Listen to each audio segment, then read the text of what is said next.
Hindi pa rin napapawi ang matinding takot at yung pangamba ng ilan po nating mga kababayan na nakaranason ng malakas na lindol dyan sa lalawigan ng Sarangani. Ang ilan sa kanila, mas pinili po na sa gilid na lang ng kalsada magtayo ng pansamantalang matitirhan sa takot na muli magkaroon ng pagguho ang kanilang mga bahay. At dahil paralisado ang papasok at palabas sa ilang pong bayan dyan sa lalawigan ng Sarangani, nanawagan ngayon ng tulong ang ating pong mga kababayan ng pagkain at tubig. Diyan po sa naturang lugar, kunin natin ang live report ni Erlo Bringas mula sa lungsod ng Jensan. Erlo, ilan bang mga barangay ang isolated ngayon?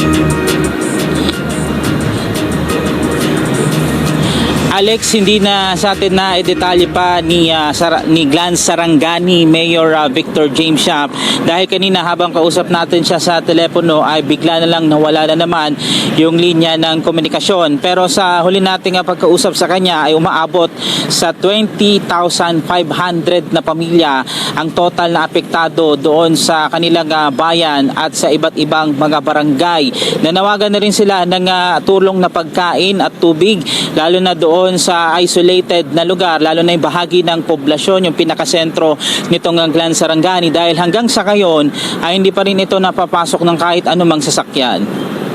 Papasok pa lang ng Glan Sarangani, tumambad na agad ang mga naglalakihang bato at nabagsakan na sasakyan sa gitna ng kalsada. Yan ang sitwasyon pa rin ngayong ikatlong araw mula nang tumama ang 7.8 magnitude na lindol. Bagamat may daanan na para sa sasakyan, hindi pa rin natatanggal ang bakas ng lindol. Ito yung naging epekto ng napakalakas na 7.8 magnitude na lindol na tumama dito sa Sarangani noong Lunes. Kung inyo makikita, nagbagsakan ito mga naglalakihang bato na ito at nadamay pa nga itong isang sasakyan na narito sa kalsada. Ayon sa mga residente, tuloy-tuloy pa rin yung mga nararanasang aftershocks kaya pinangangambahan nila na baka may gumuho na namang parte nitong mga kalsada dito sa lugar na wag naman na sana daw maulit pa sa pagkakataong ito. Dito tatambad kaagad ang isang bahay na nasira ang pundasyon. Pinangangambahan na baka masira at mabuhol na ng tuluyan kapag nagkaroon pa ng malakas na pagyanig. Isa ito sa mga bahay na bubungad kapag kayo papasok na rito sa bahagi ng Glan Sarangani. Kung inyo makikita, napakalaki ng pinsala, indikasyong napakalakas nung naging pagyanig noong araw ng Lunes. Pinangangambahan din ngayon na kung magkaroon pa ng malaki at malakas na aftershocks, ay matuluyan na itong bahay na mahulog doon sa likod. Sa likod kasi nitong tahanan, yung mismong mataas na bangin at meron na ring karagatan. Sa pagpapatuloy pa ng aming paglalakbay, mas nakikita pa mga bahay ari-arian na nasira. Sa bahagi ng Barangay Kapatan, ang unang barangay bago pumasok sa sentro ng Glan Sarangani. Sa labas na tumitigil ang ilang residente. Ang iba, naglatag na ng kanilang tent para dito na rin matulog katulad ni Aling Samiha. Hindi kami mahalos makatulog sa pangyayari. Takot. Halos hindi kami first day ng school. Doon kami nangyari doon sa school, doon kami na sugatan nga kami kasi pumasok yung mga anak namin. So walang tao sa bahay. Kahit saan ka lumingon, mga wasak at nagbagsakang mga pader, buong bahay ang nasira. Kung inyong makikita, dito kitang-kita kung gaano kalakas yung naging pagtama ng lindol. Halos wala nang matira sa mga gamit dito sa loob ng bahay na ito at karamihan ay wala nang mapapakinabangan pa. Si Mang Ojainal, nagpapasalamat na lang daw na walang nasaktan sa kanilang pamilya. Hindi kami pa makapabubuon ngayon. Nagpunta ako sa bundok. Yung pamilya ko nagpunta sa kapatid niya sa Jinsan. Mabuti lang, walang tao ba. Salamat kami kung may tumulong sa amin. Si Aling Arbaya naman, hindi na napigil ng maiyak habang kinakwento ang nangyari noong Lunes. Nanawagan siya sa kanyang pamilya sa abroad na nasa maayos silang kalagayan dahil ilang araw na silang hindi makakontak dahil sa kawalan pa rin ng kuryente at ng linya ng komunikasyon. Sobrang hindi ko maintindihan, hindi ko maipaliwanag. Pag may tulong sana matulungan kami. Hindi pa rin madaanan ang kalsada papasok ng ilan pambayan at barangay sa Glan Sarangani. habang patuloy ang clearing operation ng Department of Public Works and Highways o DPWH sa mga kalsada na natabunan na ng mga bato o kaya naman nagkaroon ng malalang landslide. Isa-isang nagdatingan ng mga heavy equipment sa Barangay Kapatan, ang unang barangay sa Glan Sarangani mula sa General Santos City. Pero sa isang banda, ang ilang residente sa nasabing barangay nananatili pa rin ang toma na dinala ng pagyanig noong linggo. Si Lisel, pauwi na sana sa pamilya mula sa trabaho niya sa General Santos City, pero makakansela pa ata dahil sa kasalukuyang sitwasyon. Kaya nga, maghanap ako ng diskarte paano ako makatawid doon kasi kailangan ko magtawid kasi yung mga anak ko nang sa Glan. Galing ako ng Jensen. Nagtrabaho kasi ako doon, sir. Gusto ko makuha yung mga anak ko ba parang masave sila kasi wala na silang ama doon. Ayon kay Mayor Victor James Yap Jr., nananatiling isolated ang buong bayan ng Glan Sarangani dahil sa nangyaring landslide sa kanilang bayan. Kaya iko-consideran nila ang ilang paraan para makapasok na ang tulong sa kanilang bayan. Effective lang po ang mayroong signal. Tapos dito sa aking sa command center meron signal pero sa ibang lugar po wala na. Isolated po ang buong Glan ngayon kasi hindi kami madaanan. Sa Kumbay Land po wala pero Kumbay Sea meron po. Nagdeklara na rin ang state of calamity ang Glan at bayan ng Alabel sa Sarangani matapos ang malawakang pinsala na itinulot ng lindol. Ayon sa mga lokal na pamahalaan, inaprubahan ng kanilang mga sangguniang bayan ang mga resolusyong naglalagay sa mga bayan sa ilalim ng state of calamity upang mapabilis ang pagpapanabas ng mga kinakailangang pondo at agarang pagtugon sa mga pangangailangan ng mga apektadong residente.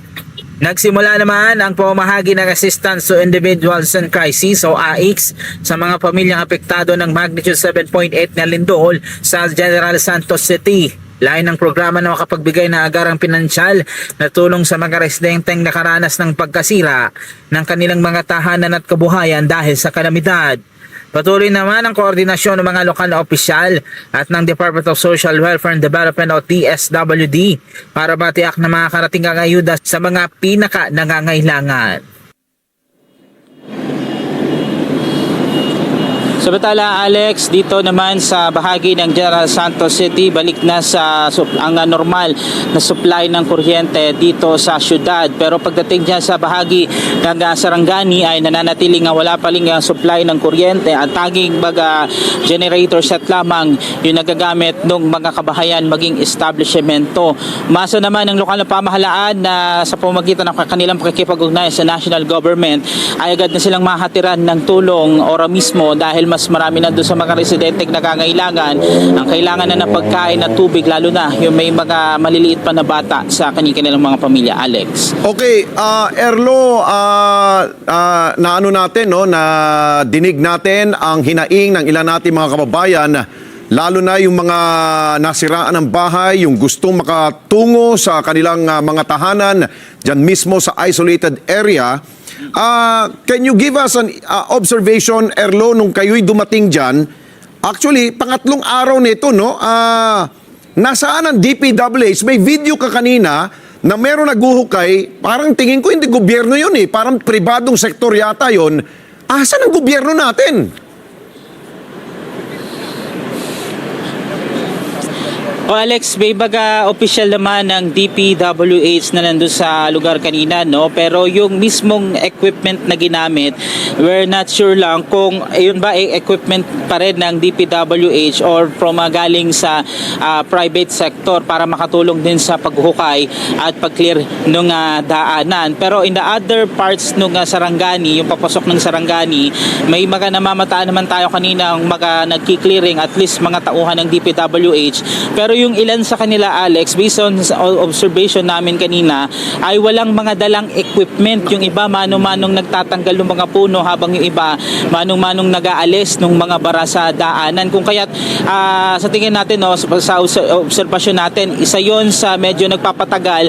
Kung kaya't ikatlong araw na kayon, parang hindi pa nakiklearing yung daan para sana makapasok na yung tulong. At tinry natin subukan kunan ng panig itong DPWH DPWH ginagawa na rin nila yung kanilang makakaya para maipasok pa yung additional na equipment noon sa area at maklear na rin yung mga critical na daanan at madaanan na rin para makapasok na yung tulong, Alex.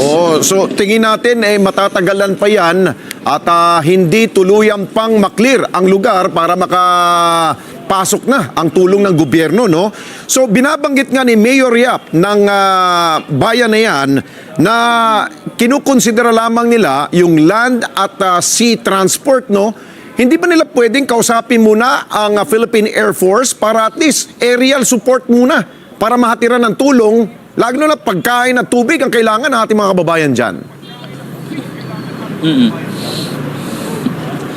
Alex, kaya tuloy-tuloy din yung kanyang pakikipag-usap sa provincial government at national government na rin para magawa ng paraan kahit papaano. Isa na rin yun sa kanilang nais i-considera, pero ang tinitignan din sa kayon, Alex, kung yung possible ba na mapuntahan ng mga chopper or anumang air asset yung mismong kanilang barangay dahil medyo bulubundukin na area ito at medyo malapit doon sa ilang bundok doon sa lugar, ano. Pero sa gayon ay land or sea travel muna talaga yung numero unong gagawin nila para mapasok na rin yung ilang mga barangay na karamihan doon sa mga residente wala nang choice kundi kumuha ng tubig sa poso. Ang problema yung poso kulay brown naman yung inilalabas na tubig kaya hindi rin maiinom ng mga residente at gagamitin lamang sa ibang kagamitan. Yung iba namang residente, Alex, ang ginagawa na sa gayon, bibiyahe ng 2 oras or at least 3 makapunta rito sa sentro ng General Santos City, pero ang problema yung pamasahe inabot minsan ng 300 to 500 papunta pa lamang. So magbalikan halos 1,000 na rin yun kaya hindi na rin sila umaalis pa dun sa kanilang mga bahay at nag-aabang na lang ng posibleng tulong na darating, Alex. Okay, siguro pang huli, Erlo, dahil madalas tayo binibisita ng kalamidad, lindol, meron pa mga pagsabog ng bulkan dito sa nangyari sa Mindanao, particular sa Sarangani, madalas na panawagan ng ating mga kababayan, yung mga nasiraan ng bahay, paano sila makapagsisimula? Meron bang nakalaan na tulong ang gobyerno dito o wala silang aasahan sa ating pamahalaan? Paano magsimula? Pagtayo ng bahay, panibagong bahay. Alex, makikipag-ugnayan ang DSWD sa LGU Glan Sarangani, no, lalo na dito sa ibang mga barangay para ma-assess kung ilang residente or ilang pamilya yung affected at kung saan sila nakatira talaga, yung talagang totally wreck yung bahay na tinatawag. At bukod dito ay makikipag-ugnayan na rin ang LGU sa Department of Human Settlement and Urban Development para magawa ng paraan kung paano sila muling magkakaroon ng kanilang bahay matapos nga itong nangyari nga sa kuna na ito, Alex. Ayun, sige. Siguro bukas, meron tayong mga balita tungkol dyan sa mga katanungan ng ilan po natin mga kababayan. Erlo Bringas, nagulat ng live mata natin dyan po sa Soxarjan area.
Patuloy naman na daragdagan ang bilang ng mga nasawi sa magnitude 7.8 na lindol sa Mindanao. Halos umabot na rin sa 2,000 ang bilang ng naitatalang aftershocks sa lugar. Detalye sa ulat ni Madeline Villar-Moratillo. Inulat ng Bureau of Fire Protection na umabot na sa 53 ang bilang ng nasawi kasunod ng 7.8 magnitude na lindol na tumama sa ilang lugar sa Mindanao. Sa report ng Office of the Civil Defense, umabot na sa higit 600 ang naitalang injured, dulot ng malakas na payanig. Meron na pong 1,953 recorded aftershocks, no, ranging from 1.2 to 6.4 magnitude. So again, ang talagang tinututukan natin sa ating response ay of course General Santos City, yung probinsya ng Sarangani at Davao Occidental. Sa monitoring ng OCD, mahigit 35,000 mula sa 179 na barangay sa Davao Region, Soc-Sargen, ilang bahagi ng Zamboanga Peninsula at Guam ang naapektuhan ng malakas na lindol. Nasa higit 24,000 individual o higit 6,000 pamilya ang nananatili naman sa 45 evacuation centers doon. Higit 3,000 bahay ang nasira. Sa inisyal na pagtaya ng Department of Public Works and Highways, nasa 562.8 milyong piso ang halaga ng pinsala sa mga infrastruktura dulot ng malakas na lindol. Kabilang sa mga napinsala ay mga kalsada, tulay at paliparan.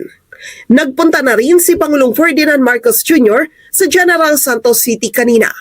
Kasama sa binisita niya ay ilang ospital, mga paaralan at pamamahagi ng ayuda sa mga naapektuhang residente. Sa kanyang pagbisita, nagbigay ang Pangulo ng 100 milyong piso mula sa Local Government Support Fund sa General Santos City LGU para maipaayos ang kanilang nasirang City Hall.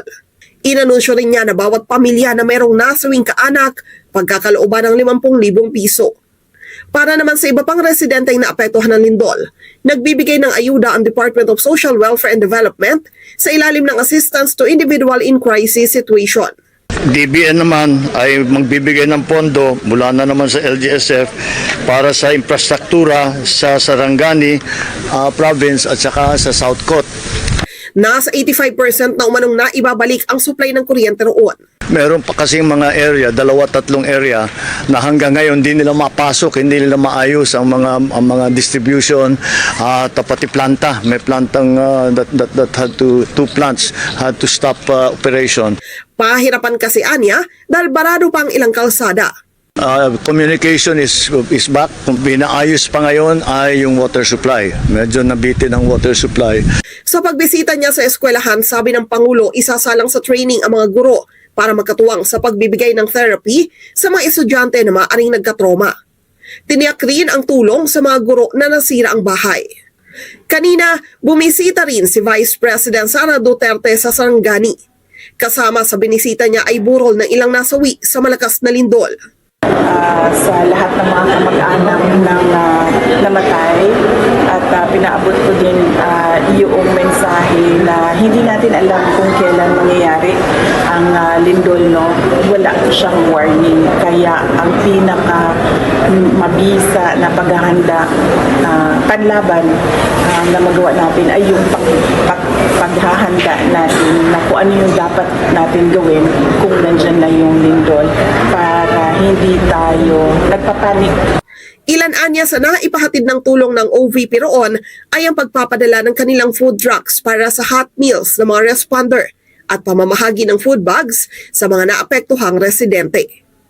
Madeline Villar-Moratillo para sa Mata ng Agila. Matatag, matapang, matapak. Samantala, pinaigting naman ng pambansang pulisya ang pagpapanatili ng seguridad sa mga komunidad na tinamaan ng malakas na lindol sa Mindanao habang nagpapatuloy ang rescue, relief at rehabilitation efforts. Vic Sumintak sa balita. Inatasan ni PNP Chief General Jose Melencio Nartatis Jr. ang mga police commanders sa mga tinamaan ng magnitude 7.8 na lindol na bantayan ng komunidad para mapanatili ang peace and order.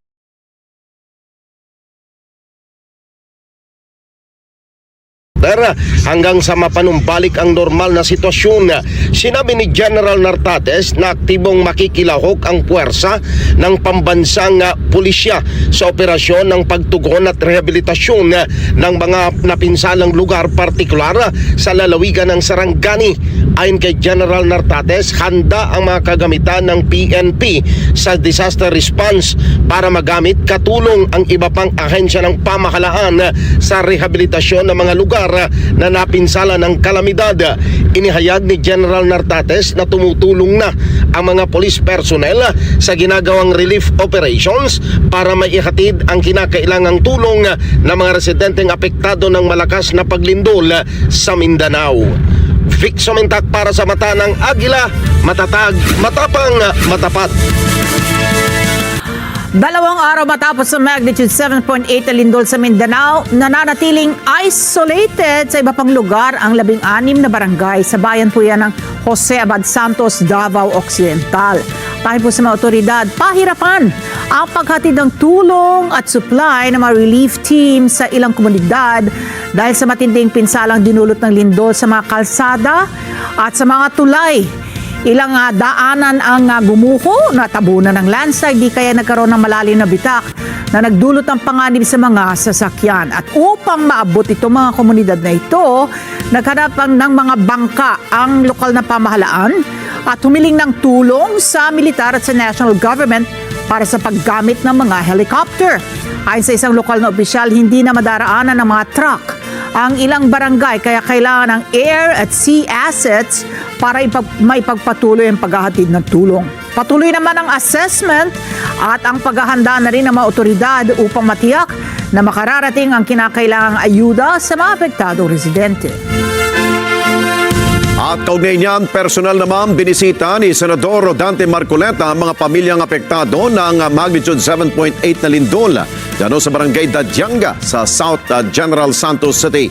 Binisita ng Senador ang evacuation centers na yan kung saan pansamantalang tumutuloy ang daan-daan natin mga kababayan matapos mawasak ang kanilang mga tahanan dahil sa malakas na pagyanig. Sa kanyang pagdalaw, kinumusta ng Senador ang kalagayan ng mga evacuees at nakinig sa kanilang mga hinaing kaugnay sa pagkawala ng kanilang mga bahay, kabuhayan at iba pang pinsalang idinulot ng lindol. At ayon sa otoridad doon, mahigit 500 pamilya ang kasulukuyang nanunuluyan sa evacuation centers sa nasabing barangay. Sa iba namang balita, kinumpirma ni Bureau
Tuloy po tayo sa mga balita. Konektado umano sa 18 dating Marines ang banta sa seguridad ng Senado base ito sa report ng National Bureau of Investigation o NBI. Kinwestiyon naman ni Senate President Alan Peter Cayetano ang umunoy banta lalo't iilang senador lamang ang nasabihan ukol dito. Mar Gabriel sa balita.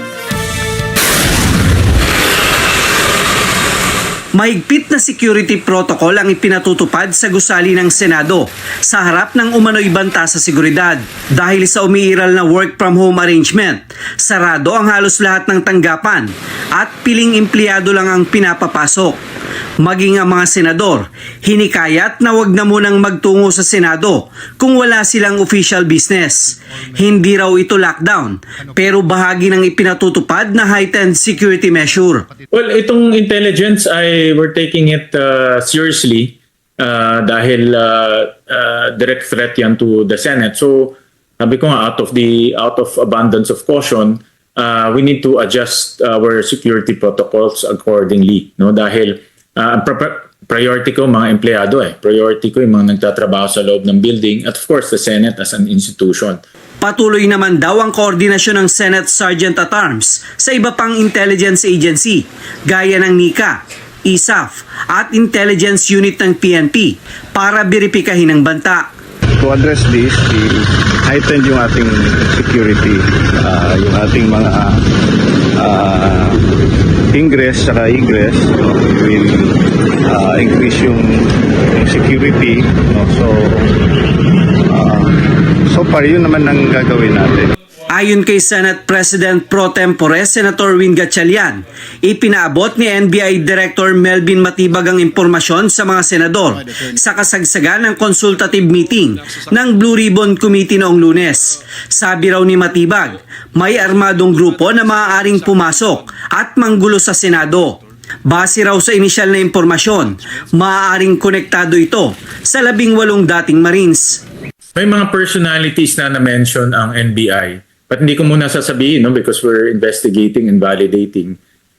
So we're cross-referencing it also with other intelligence agencies. Nakadepende naman daw sa security arrangement kung magpapatuloy ang ganitong sitwasyon sa susunod na linggo. Sa harap nito, tiniyak ni Gatchalian na hindi ito makakaapekto sa operasyon at sa pasweldo ng mga empleyado. Sir, ang pinakamalinaw ay itong operational management and operational control ng Senado. Nasabi ko nga kanina na Land Bank already completed the transfer of signatures, so nagpumaperma na tayo ng cheque at nag-i-issue na tayo ng mga dokumento para ma-debit in account ng Senado. No, I think that is for me a clear evidence na meron tayong operational control ng Senado. Samantala, duda naman si Senate President Alan Peter Cayetano sa kredibilidad ng report ukol sa umano'y banta sa seguridad ng Senado. Sabi niya, kung totoo ito, bakit hindi lahat ng senador at mga empleyado ay nasabihan ukol sa nasabing banta? Kinwestiyon din ni Cayetano ang NBI bilang source ng nasabing intelligence report. Sila raw ang parehong partisan NBI na nagtangkang humarang at umaresto kay Senator Ronald Bato de la Rosa sa loob mismo ng Senado at nagudyok ng gulo na nauwi sa pagpapaputok ng baril noong nakaraang buwan. Kailan pa raw naging mandato ng NBI na pangunahan ang National Intelligence at Security? Duda rin ang senador sa timing ng paglabas ng umano'y banta kasunod ng isinagawang pagdinig ng Blue Ribbon Committee na humihingi ng kasagutan sa mga individual na pinangalanan. Sabi naman ni Senator Panfilo Lacson, bukod sa banta na ibinahagi ng NBI, may isa pang sitwasyon na dapat paghandaan. Base raw sa sketchy at raw information, umabot na sa batalyon at sa regional level ang frustration ng armed services. Mahigpit daw nilang minomonitor ang development sa nagpapatuloy na krisis sa national level dahil sa iba't ibang internal at external factors. Kasama raw sa frustration ng mga ito ang kasalukuyang sitwasyon ng Senado, flood control scandal, inflation, oil prices at iba pang usapin. Mar Gabriel para sa Mata ng Agila. matatag, matapang, matapat. Sa iba pang balita, ibinasura ng Korte Suprema ang petisyong inihain ng isang high school teacher na humihiling na ideklarang legal at naayon sa konstitusyon yung pong June 3 Senate session kung saan idineklarang nagkaroon ng quorum yung 12 senador ng Gatchalian Bloc at kung saan nagkaroon nga po ng bagong liderato. Binanggit ni Tayam ang Avellino versus Cuenco decision ng Supreme Court na dapat umanong gamitin rin ngayong 20th Congress. Sa ginanap na full court session ng Supreme Court nitong Miyerkules, Hunyo 10, ang petisyong inihain ni John Barry T. Tayam, residente po ng Luzon ng Las Piñas, ay ibinasura dahil sa kawalan niya ng legal standing o yung pong legal na karapatan upang maghain ng kaso. Dahilan upang hindi na umusad yung petisyon para pagpasyahan pa ng Korte Suprema ang mga pangunahing issue. Ayon po sa Office of the Spokesperson ng Supreme Court, nabigo itong si Tayam na ipakita na siya ay dumanas o nasa panganib na dumanas ng anumang direktang pinsala mula sa mga aksyong kanyang kinikwestiyon. Hindi naman nagpasya ang mataas na hukuman sa kung valid o hindi ang sesyon ng Senado noong June 3. Samantala, hindi umano sumunod sa batas ang Gatchalian Bloc nang magkaroon ng regodon sa liderato ng Senado. Ito'y matapos iluklok ng 12 senador si Senador Sherwin Gatchalian bilang acting Senate President at Senate President pro tempore. Sa programang Usapang Matino sa DZZ Radyo Agila, tinalakay ni Attorney Rowena Guanzon na ipinagbabawal sa saligang batas na maglagay ng Senate President na wala namang 13 senador ang bumuboto. Bukod dyan, malinaw din na nakasaad sa saligang batas na ang Senate Presidency ay dapat iboboto ito ng mayorya ng lahat ng miyembro ng Senado. Hindi naman anya sinasabi ng saligang batas na majority lamang ng mga senador na present ng araw na yon ang pwedeng bumoto sa Pangulo ng Senado. Kahit anya wala si Senador Bato de la Rosa at nakapiit itong si Senador Jingo Estrada, ay pwede pa rin bumoto dahil hindi naman sila natanggal sa posisyon bilang mga mambabatas. Dagdag pa ni Guanzon na may dedeklara lamang na bakante ang Senate Presidency kung siya ay namatay, natanggal o permanenteng inalis sa pwesto. Attorney? Sinasabi niyo hindi si Alan Peter ang Senate President, pero sino ba ang Senate President niyo? Kasi ang ineleksyon niyo lang naman dyan pro tempore, Majority Leader, Secretary of the Senate, saka bagong Sergeant at Arms. Wala naman kayong ineleksyon na Senate President Alam niyo kung bakit wala? Kasi alam niyo rin na bawal talaga sa konstitusyon yan na maglagay kayo ng Senate President nyo na wala kayong 13. Kasi alam nyo naman, at inaamin nyo naman yan itong nakaraang araw lang, dahil siguro nahimasmasan na kayo.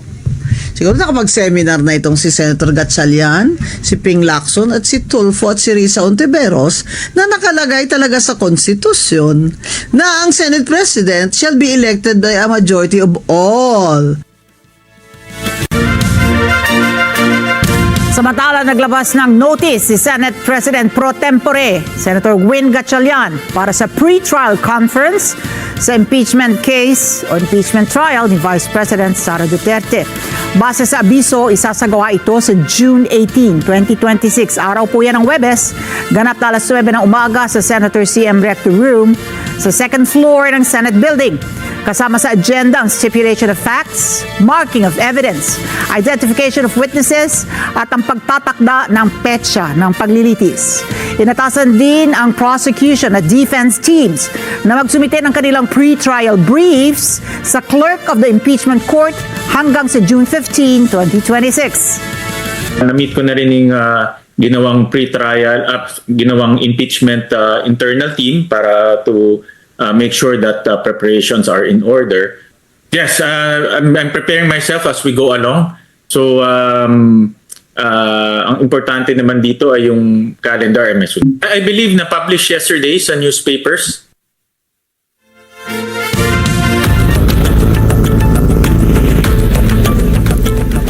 Sugatan ang street sweeper matapos mahagip at makaladkad ng SUV kaninang umaga sa lungsod ng Zamboanga. Eli Dumabok sa balita.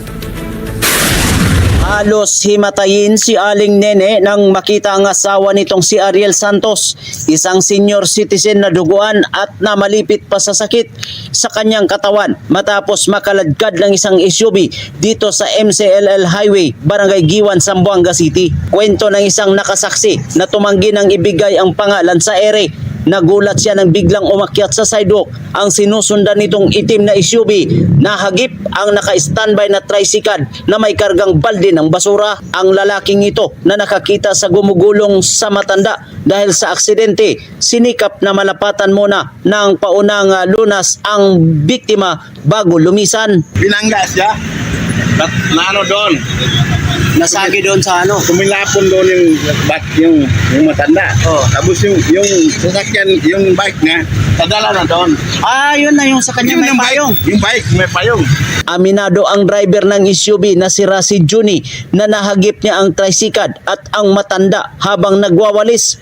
Pero sa malayo niya hininto ang minamanihong sasakyan dahil sa takot. Saka lang siya bumaba nang dumating na ang mga pulis sa lugar. Dito lang nabangga ko siya dito yung bike niya. Ah, dito nabangga sa side. Nadala siya sa pag-ubangga ko ng bike, nadala siya ng bike. Pero ang layo, hindi mo ba naramdaman yung Hindi, ano niya? naramdaman ko pero doon ako nagpreno. Na-panic ba? Ah, nagpanik ka. Kaya yung bike doon pa rin. Nangako naman si Rasid na sasagutin niya ang pagpapagamot sa matanda at tulungan sa mga gastusin. Di pa matukoy ng PNP Zamboanga City kung ano ang kasong kakaharapin ng SUV driver. Ang biktimang si Ariel Santos ay regular na nagwawalis kada umaga sa nabanggit na highway bilang bahagi ng kanyang araw-araw na gampanin sa kanilang barangay. Eli Dumabok para sa mata ng Agila, matatag, matapang, matapat. Samantala, arestado naman ang 31 anyos na lalaki matapos mahuling nagbebenta ng droga sa Quezon City. Nadiskubre rin na meron palang 2 existing arrest warrants ang suspect dahil na rin sa pagbebenta at paggamit ng illegal na droga sa Albay. Jim Tejano sa balitang yan. Sa kulungan ng bagsak ng 31 anyos na lalaking ito, makaraang maaresto sa ikinasang drug bypass operation ng PNP sa Project 4 Quezon City. Bistado ang suspect matapos mabila ng hinihinalang shabu ng nagpanggap na poster buyer. Na-recover sa kanyang mahigit 2,000 pisong halaga ng shabu. Area of operation nitong ating nahuli ay area of Cubao at saka sa Project 4. And nagbabagsak po siya sa iba't ibang barangay po dito sa area namin sa Project 4. Kadalasan ng kanyang mga binabagsakan ay yung mga kabataan. Sa masusing investigasyon ng otoridad, nadiskubre ng pulisya na may 2 nakabimbing kaso ang suspect. May kaugnayan din sa pagbebenta at paggamit ng illegal na droga. Tinignan din natin yung mga previous records niya. Doon natin napag-alaman na meron palang existing warrant itong ating nahuli. Tingin po namin na lumipat siya para maiwasan niya na yung kaso niya doon sa pinanggalingan niya sa Albay. Depensa ng suspect. Hindi naman po yun totoo, sir. Sino pang droga sa'yo? Wala po. Minaniman na lang po ako. Maharap ang suspect sa reklamong paglabag sa Comprehensive Dangerous Drugs Act. Jim Tejano para sa mata ng Agila. Matatag, matapang, matapat. Tinapos na ni Chinese President Xi Jinping